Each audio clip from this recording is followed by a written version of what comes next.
आज की क्लास में हम factorise by using splitting of middle term सीखेंगे। तो ये क्वेश्चन को हम पहले फैक्टराइज कर लेंगे। तो पहले कैसे करेंगे, ये क्वेश्चन क्या है, x square plus 11x plus 30। तो इसको हम फैक्टराइज कर लेते हैं bye using splitting of middle term. तो पहले हम ये चेक करेंगे, एक्स स्क्वायर इसके इधर कौन सा नंबर है, 1। एक्स स्क्वायर का कोएफिशिएंट क्या है, 1। तो 1 इस एक्स स्क्वायर का कोएफिशिएंट कितना, 1 इंटू 30 करेंगे, है ना। इसको इससे मल्टीप्लाई करेंगे लास्ट टर्म से, 1 इंटू 30, इधर 30 लिखेंगे, ठीक है। और एक्स का कोएफिशिएंट क्या है इधर, 11, तो हम इधर 11 लिखेंगे। ये सबसे इंपॉर्टेंट पार्ट है, ये हमारा सही होगा तो ही हमारा आंसर सही आएगा। तो इसको हम पहले सॉल्व कर लेते हैं, इधर मल्टीप्लाई करते हैं और इधर प्लस करते हैं। बट कंडीशन ये होना चाहिए कि जो नंबर इधर वही नंबर इधर लेना है, जो नंबर इधर वही नंबर इधर लेना है। दूसरा कंडीशन क्या होना चाहिए कि ये दोनों को मल्टीप्लाई करके 30 आना चाहिए और ये दोनों को ऐड करके सॉल्व करके 11 आना चाहिए। तो उसके लिए पहले हम क्या करेंगे, ये तो सिंपल है तो हो जाता है, बट करने का तरीका क्या है, 30 का, यस 30 का पहले हम प्राइम फैक्टराइजेशन कर लेते हैं। 30 का प्राइम फैक्टराइजेशन कर लेते हैं तो ये कितना हो जाएगा, 2 से, तो ये कितना हो जाएगा 15, फिर 3 5 जा 15, 5 1 जा 5। अब हम इस कॉम्बिनेशन से देखेंगे कि इधर लिखना क्या है, क्या ऐसा कॉम्बिनेशन करें कि मल्टीप्लाई करके 30 आ जाए और ऐड करके या सॉल्व करके 11 आ जाए। तो पहले हम क्या करेंगे, यस पहले हम क्या करेंगे, इन दोनों को साथ में क्लब कर लेते हैं तो कितना हो जाएगा, 3 2 जा 6 और ये 5। तो हम 6 इंटू 5 कितना होता है, 30। बट मैंने क्या बोला था, जो नंबर इधर वही नंबर इधर लिखना है। तो इधर 6 है तो इधर भी लिखना है। फिर हमको चेक करना है कि ये सही है कि नहीं। तो 6 प्लस 5 11 और 6 इंटू 5 30। इसका मतलब ये इसका कंडीशन को सही हुआ है। तो अब हम क्या करेंगे, फर्स्ट टर्म और last term as it is लिखना है। फर्स्ट टर्म और last term as it is लिखना है। फर्स्ट टर्म क्या है, एक्स स्क्वायर, और लास्ट टर्म कितना है, 30। और ये कितना है, ये कितना है 11x, ये कितना है 11x। क्वेश्चन ये है क्या, factorise by using splitting of middle term. इस मिडिल टर्म को हमको स्प्लिट करना है। तो इस 11x की जगह पे हम क्या लिखेंगे, ये लिखेंगे, है ना, ये लिखेंगे x लगाकर। तो ये कितना हो जाएगा, प्लस 6x प्लस 5x। सही है क्या इधर तक, इधर तक सही है। अभी हम क्या करेंगे, इन दोनों में कॉमन लेंगे, इन दोनों में कॉमन लेंगे। तो क्या हो जाएगा, इन दोनों में क्या कॉमन हो गया, x कॉमन लिया तो इधर क्या हो जाएगा, x प्लस 6। सही है क्या, इन दोनों में कॉमन लिया है मैंने। तो क्या हो जाएगा, जब मैंने x इधर भी है तो x कॉमन लिया तो इधर क्या बचेगा, x प्लस 6। अब इन दोनों में क्या कॉमन है, ये दोनों में क्या कॉमन है, 5। जब हमने 5 कॉमन लेना कैसे है, जो दोनों में प्रेजेंट हो। 5 इसमें भी है, 5 इसमें भी है, तो इधर मैंने कॉमन लिया 5, तो इधर क्या बचेगा, x प्लस, इसमें 30 में से 5 ले लिया तो क्या बचेगा 6, क्योंकि 6 इंटू 5 30 होता है। अभी क्या करेंगे, अभी हम जब हम ध्यान से देखेंगे तो क्या दिख रहा है, ये और ये सेम दिख रहा है क्या, तो ये कॉमन ले लेंगे। तो ये मैंने x प्लस 6 को कॉमन ले लिया। ये टर्म क्या है, कॉमन ले लिया, तो इधर क्या बचेगा x और इधर क्या बचेगा, प्लस 5। तो इसको जब हमने फैक्टराइज किया तो क्या हो गया, x plus 6 into x plus 5। तो इसका फैक्टराइज करके आंसर ये आया, ठीक है। अभी हम नेक्स्ट क्वेश्चन देख लेते हैं।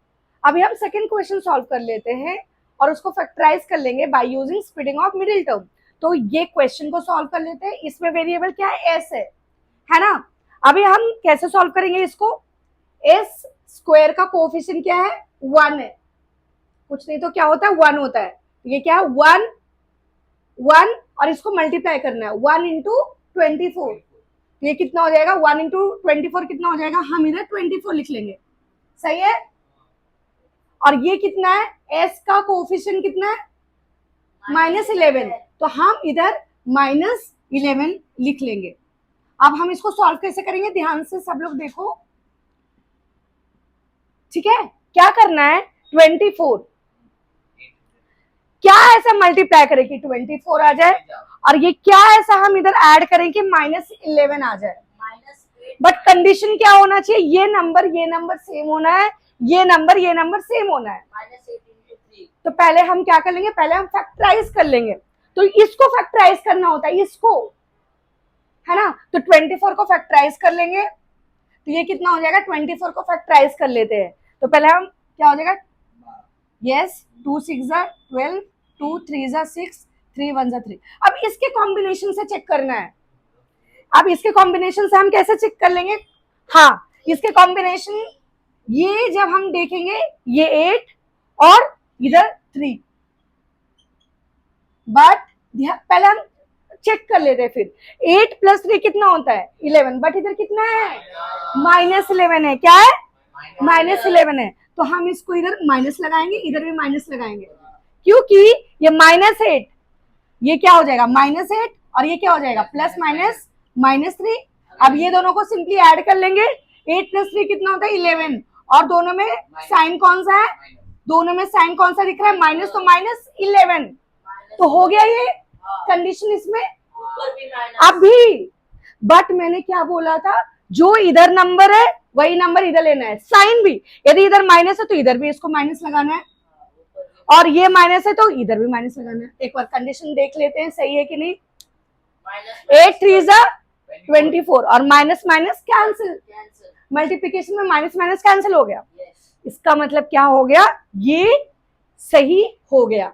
अब हम क्या करेंगे, फर्स्ट टर्म और last term as it is लिखना है। क्या करना है, फर्स्ट टर्म s² है और लास्ट टर्म +24 है, और इसके जगह पे क्या लिखना है, ये लिखना है ना, ये लिखना है s लगाकर, वेरिएबल s है तो s लगाना है। ये कितना है -8, तो -8s लिख लेंगे, और ये कितना हो जाएगा ±-3s लिख लेंगे। सही है, इधर तक सही है। अब हम क्या करेंगे, इन दोनों में कॉमन देखेंगे। क्या करेंगे, पहले हम इन दोनों में कॉमन देखेंगे। इसमें कॉमन क्या है वो देख लेते हैं। तो क्या हो जाएगा, इन दोनों में कॉमन क्या है, s, तो s कॉमन ले लिया, इधर कितना बचेगा s -8। कॉमन लेना कैसे, जो दोनों में हो। अभी इन दोनों में कॉमन ले लेते हैं, इन दोनों में क्या कॉमन है, हाँ मैं -3 कॉमन लेती हूँ। क्या -3 कॉमन लेते हैं, तो क्या हो जाएगा, जब मैंने -3 कॉमन लिया तो इधर क्या बचेगा s। अब इधर चेक करना है, ये क्या, यदि मान लो हम माइनस लेते हैं तो माइनस माइनस प्लस, सही है। तो ये कितना हो जाएगा, इसमें से मैंने 3 कॉमन ले लिया, तो ये क्या हो जाएगा 8। और चेक करने के लिए कि हमारा सही है कि नहीं, तो ये टर्म और ये टर्म सेम होना चाहिए, तो हम क्या करेंगे, कॉमन ले लेंगे। तो s -8 कॉमन ले लेते हैं। तो जब मैंने s -8 कॉमन ले लिया तो इधर क्या बचेगा, s -3, ठीक है। तो इसको सॉल्व करके, इसको फैक्टराइज करके हमारा आंसर क्या आ गया, ये आ गया। तो अब हम इसी तरीके से नेक्स्ट क्वेश्चन भी देख लेते हैं। अभी हम थर्ड क्वेश्चन देख लेते हैं और उसको सॉल्व कर लेंगे, फैक्टराइज कर लेते हैं bye using splitting of middle term. तो ये क्वेश्चन को सॉल्व कर लेंगे। तो पहले हमको देखना क्या है, x² का ये क्या है, कोफिशिएंट है। तो x² का कोफिशिएंट क्या हो गया 10, और ये कितना है -6।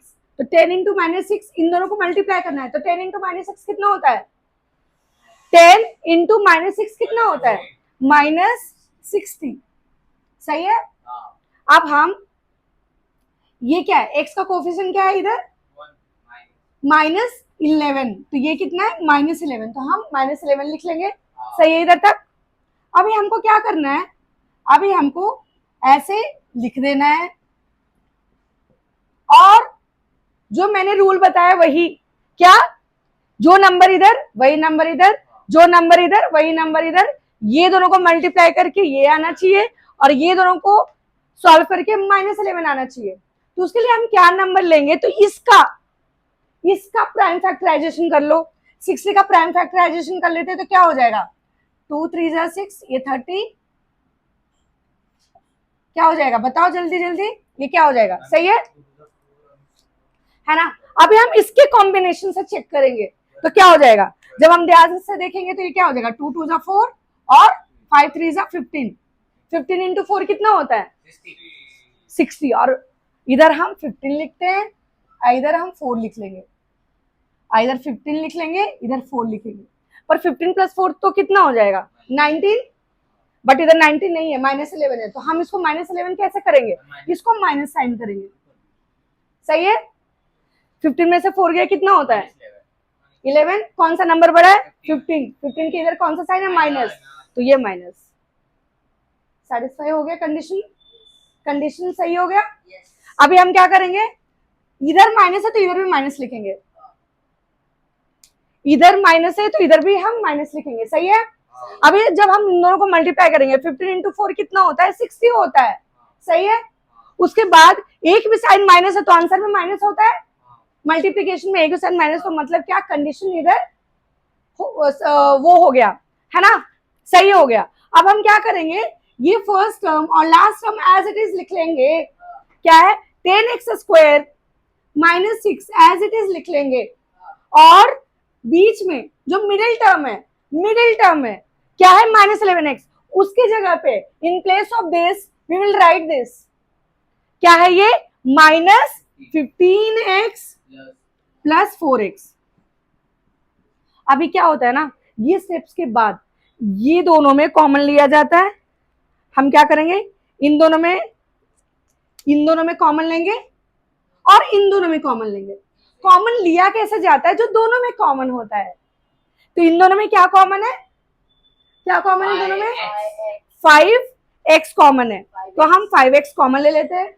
जब मैंने 5x इधर से कॉमन ले लिया तो इधर क्या बचा 2, 5 2 = 10, और एक ही x लिया ना तो एक x अंदर रहेगा, और ये माइनस है तो माइनस, इसमें से 5 ले लिया तो क्या बचेगा 3, क्योंकि जब इसको इससे मल्टीप्लाई करेंगे तो ये आ जाएगा।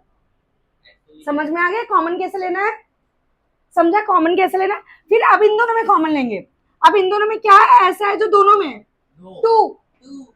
2 दोनों में, 2 इधर भी है तो ये कितना हो जाएगा, इसमें से मैंने 2 कॉमन ले लिया तो इधर क्या बचेगा 2x, इधर माइनस है तो माइनस, इधर मैंने इसमें से 2 कॉमन ले लिया तो इधर क्या बचेगा 3, तो जब हम इसको इससे मल्टीप्लाई करेंगे तो ये आ जाएगा।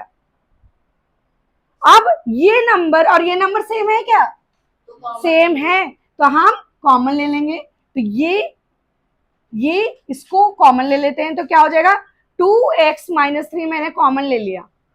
जब ये टर्म मैंने कॉमन लिया, जब मैंने ये टर्म कॉमन लिया तो क्या बचेगा, वेरी गुड 5x, इसमें से मैंने ये कॉमन लिया तो इधर क्या बचा है +2, सही है क्या, समझ में आ गया। तो जब हम इसको फैक्टराइज किए तो आंसर क्या आ गया, ये वाला आंसर आ गया। तो इसी तरीके से हमको स्टेप बाय स्टेप सॉल्व करना है।